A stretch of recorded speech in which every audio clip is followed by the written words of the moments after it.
नमस्कार. आजकाल एक नवी टूम आली आहे आणि ती टूम अशी आहे की हिंदू गाठायचा आणि हिंदूला विचारायचं, काय तुझा हिंदू धर्म? कसले महाराज, कसले साधू पुरुष तुमच्याकडे स्त्रियांचा गैरफायदा घेतात, व्हिडिओ काय करतात, असं खूप वाढलंय.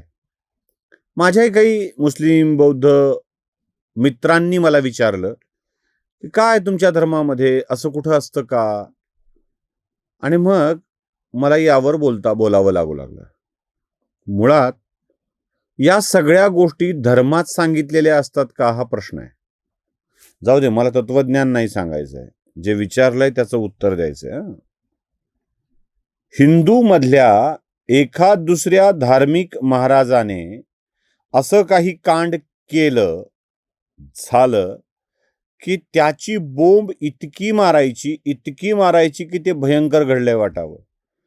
मग तो खरात बाबा असो, तो नांदेडचा बाबा असो, की अजून एखाद दुसरा कुठे गुन्हा घडलेला तो वैद्य बाबा असो, या सगळ्यांविषयी चर्चा जोरदार सुरू होते. आणि मग तुमच्याकडं असं कसं, तुमच्याकडं तसं कसं, असं सुरू होतं. काही दैनिक अशा घटना घडल्या की लगेच त्याला मोठ्या प्रमाणावर प्रसिद्धी देऊ लागतात. काही जण जरा चलाखी करत प्रसिद्धी देतात. मला ही चालाखी, हे षडयंत्र आणि कुठे कुठे काय काय होतं हे आपल्या समोर मांडायचं आहे. एक बातमी वाचली, अशातली एका भोंदू बाबाने पुन्हा एकदा महिलेचा गैरफायदा घेतला आणि त्याच्या विरोधात दोन महिलांच्या तक्रारी दाखल झाल्या. हा बाबा नवी मुंबई, रायगड, म्हणजे कळंबोली, सांताक्रूज या ठिकाणी हे उद्योग करायचा. भोंदू बाबा पूजेच्या नावाखाली महिलांचं शोषण करायचा, अशी बातमी. भोंदू बाबा पूजेच्या नावाखाली महिलांचं शोषण करायचं. पिक्चरवाल्यांनी डोक्यात घातलं, हवस का पुजारी, आणि आमच्याकडं ते घट्ट बसू लागलं.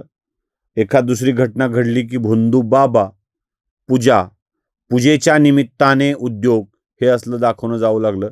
तशीच बातमी आहे, ती बातमी नीट बघा. भोंदू बाबा पूजा बातमी वाचत वाचत काय माझं दुर्दैव, माझ्या धर्माचं दुर्दैव म्हणत खाली आलो आणि त्या भोंदू बाबाचं नाव वाचलं.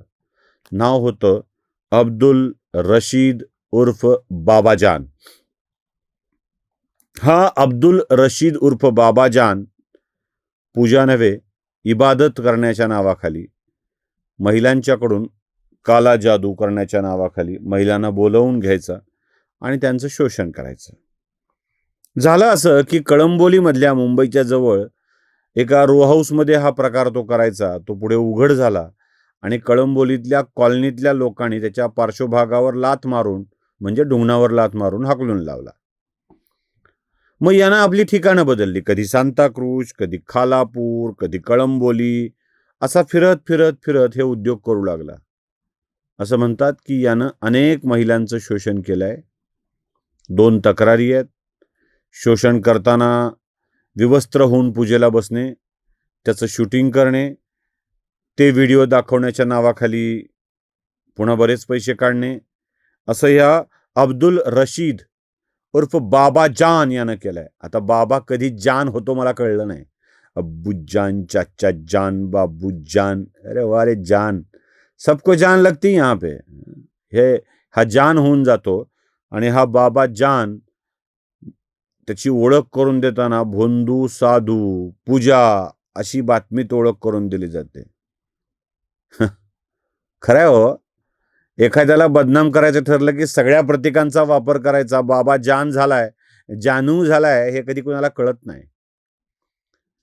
मला बीडमधली एक घटना सांगायची आहे आणि सांगताना हे आठवण करून द्यायची की बीडमधला एक छोट्या चणीचा वेडा पत्रकार यूट्यूब चॅनलवर एका कॉलेजमधल्या शिक्षकाचे काळे कारनामे बाहेर काढत होता. साधारण 300 व्हिडिओ त्यानं समोर आणले होते. वेडा पत्रकार, त्याला लोक मूर्ख म्हणायचे, वेडा म्हणायचे, काही करतोय म्हणायचे, असं करू नये असं म्हणायचे. कॉलेजचं नाव सांगून ठेवतो, मिलिया कॉलेज. मिलिया कॉलेज बीड. या कॉलेजचा एक शिक्षक काय करायचा ठाऊक आहे? 300 व्हिडिओ आहेत. कॉलेजमधल्या शिक्षिका, शिक्षकेतर कर्मचारी, महिला आणि विद्यार्थिनी, तो कॉलेजच्या प्रश्नपत्रिकांचा कस्टोडियन होता, विद्यार्थिनी यांच्यासोबत संबंध प्रस्थापित करायचा. शेकडो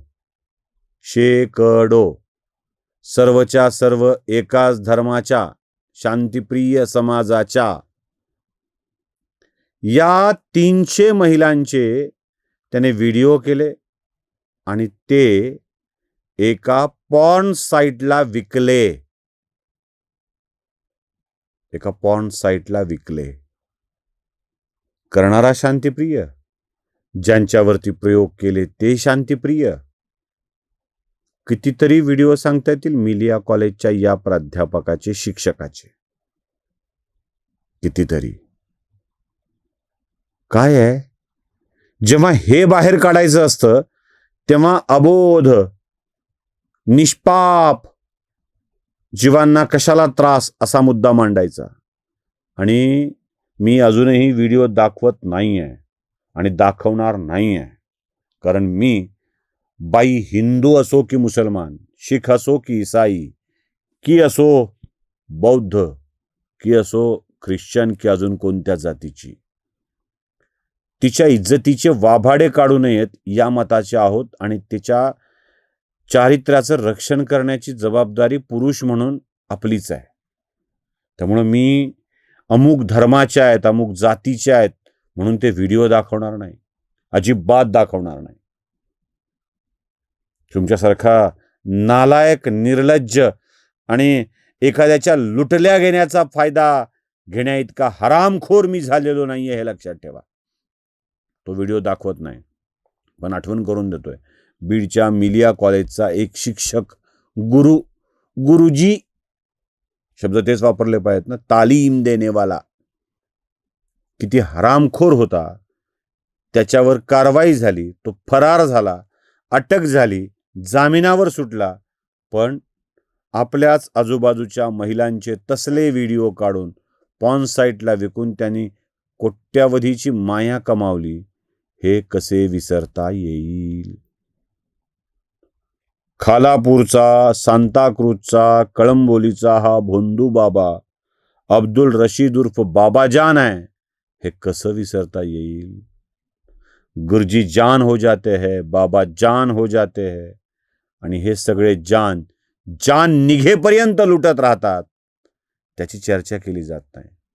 म्हणून खऱ्याच प्रकरणात मी जे मांडतोय ना, की याला लैंगिक घोटाळ्यापेक्षा आर्थिक घोटाळ्याकडे लक्ष द्या, ते म्हणूनच बोलतोय. लक्षात घ्या, प्रत्येकाच्या आयुष्यात, घटनेत काहीतरी घोळ असतो. संदीप खरेंची कविताच म्हणून मला आवडते, मी ती नेहमी सांगतो. लक्षात ठेवायचं, ढगकाळा ज्यातून एकही फिरला नाही, नभ असले मी अद्याप पाहिले नाही. त्यामुळं प्रत्येकात एक तरी घोळ असतोच. किस्से सभी के होते हैं, किसके छिप जाते हैं, किसके छप जाते हैं.